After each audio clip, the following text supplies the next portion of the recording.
Guys, magluluto nga pala tayo ng sinigang na Argentina. So yun nga, bumili tayo ng isang latang Argentina and then yan ba yung sisigang natin. Sa mahal ng baboy ngayon, kaya Argentina na lang yung binili ko. So, tapos bumili rin ako ng gulay, yan, talong.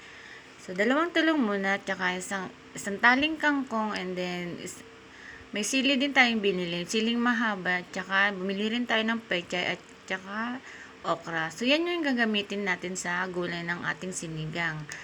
So, sa mahal nga ng baboy, kaya yan na lang binili natin. Then, pinakuloan natin yung gulay, tapos nilagyan na natin yung Argentina. Yan, kumukulo ng ating sinigang na Argentina.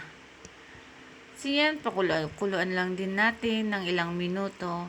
Tapos, pagkatapos yan po niluto na. So, bali, titikman na natin kung anong lasa na ating nilutong sinigang na Argentina. So, yun, napakasarap po guys. So, try nyo din gawin sa inyong bahay. Siguradong mapaparami na naman kayo ng kain nito. Tapos, sa isang latang Argentina, marami na kayong guulam niyan. So, yun, try nyo din po guys. So, maraming salamat po.